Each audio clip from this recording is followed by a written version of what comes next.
Roguelike games are all the rage, and Gambonanza has arrived to take a stab at turning the ancient game of chess into a series of quick-fire puzzling matches. If you're taking a look at Gambonanza and thinking, that sure looks like Balatro but chess, then you're at least in the right ballpark. You start with a basic setup of 3 randomized chess pieces, provided to you via a slot machine. You take these into a set of small chess matchups that get progressively more difficult. Well, not really chess matchups. Gambonanza uses the trappings of chess for its most basic rules, but it's really a set of chess-themed puzzle vignettes.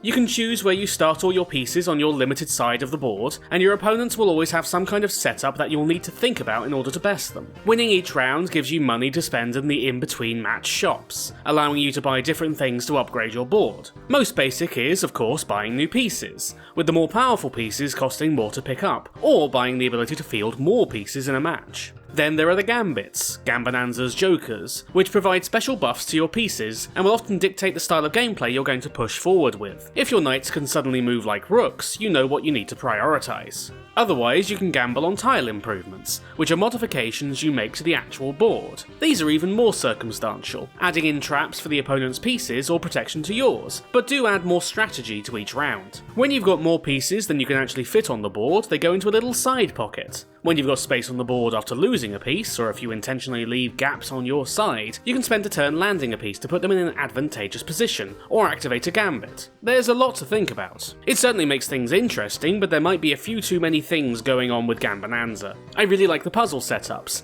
but I'm less enthused about losing pieces. When one of your pieces gets taken during one of the rounds, you lose it for good. Then you need to spend your cash bolstering up your roster again, rather than enhancing your pieces through upgraded gambits or board modifications. It makes it feel really rough to lose a piece due to a silly mistake, and it really slows down your progress in the run-ups to the different bosses. You can't be spending your time rolling for the perfect pieces, because you need a strategy in place. Your opponents will pretty much always have more pieces, usually of better quality, and with some special effects you have to work around. The boss enemies, each of which is represented in the background by some unique but fascinatingly gorgeous horrible monster, come with their own threat that's shown to you during the round, so you can prepare. These include just not showing you the pieces during the setup phase, or making it so that killing the pieces on the wrong turn destroys your pieces as well, and usually comes with a piece that has to be killed last. There's a lot of variation and a good amount of challenge, really making you engage with board building in each match. You can't play too timidly though, because after a few rounds the board is going to start crumbling away and can take pieces with it.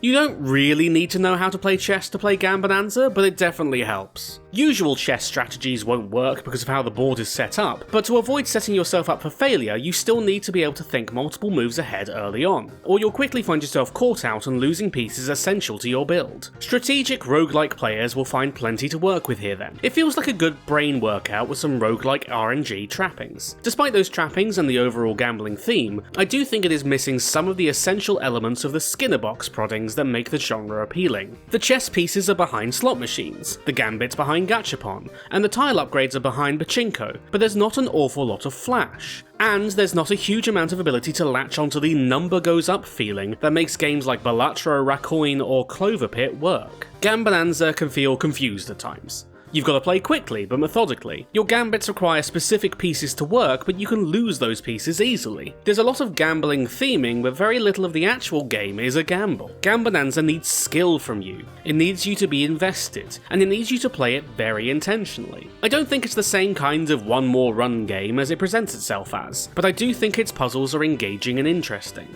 I wonder if I were better at chess if I would find the act of permanently losing pieces less frustrating, because it would just happen less. For someone who could charitably be called unaware of their surroundings, Gambonanza might require more from me than I'm willing to give it. For the more patient chess master though, these brain-stimulating puzzles would definitely be interesting little bites. Each match is different from the last, and the difficulty scales in neat little ways, but be prepared to keep your eyes on an awful lot of spinning plates.